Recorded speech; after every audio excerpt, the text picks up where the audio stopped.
2014 paper in the Proceedings of the National Academy of Sciences, I mean, what I perceived, and of course, we wouldn't know unless we tested for this specifically, but what I saw as most likely was a self-reinforcing mechanism. Yeah. Because that's all that, these downward spirals in human conflict are what we see over and over again, where there's a misrepresentation of the other side's motives. That person is defined as an enemy. The enemy must hate us. Since they hate us, they are our enemy, and it gets worse and worse till there's less overlap, there's less interaction, there's less communication, and things get worse and worse. And we'll talk a little in a minute about how you fix that, but that's possible, right? We're just in kind of a downward spiral in American politics today because political motive asymmetry builds on itself.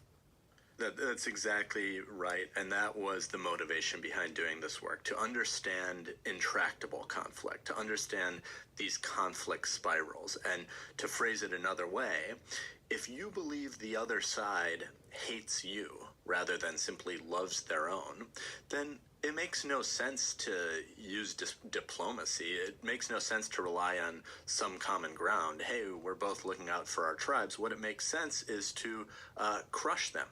And if you act in that aggressive way, then you simply appear more hateful to the other side.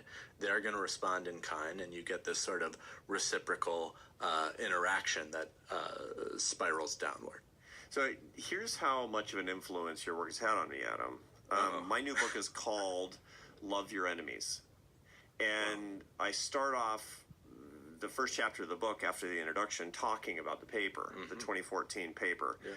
And the whole point is, look, if you hate your enemies and you increasingly see people as enemies, there's just no good place that can go. And so you need something that's radical and subversive, which is to do exactly the opposite of what your heart is telling you to do, and that is to love your enemies. Yeah. But it's also based on what I actually think is a mistake, not a moral mistake, but a mistake in the motive asymmetry. You actually have collected the data on this, and what I've done is I've gone over the past 100 speeches or so. I ask audiences the same question every single time. And, I do stuff like you do. I mean, I talk to very conservative audiences, and I talk to very liberal audiences at universities and everything in between. And I ask every audience today, how many of you love somebody with whom you disagree politically? And 100% of hands go up every single time.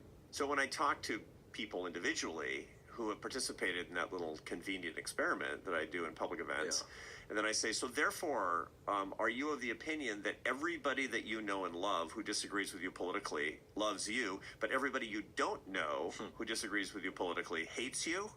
And they realize it actually doesn't make sense. So political motive asymmetry in this case appears to me to not be based on reality, right?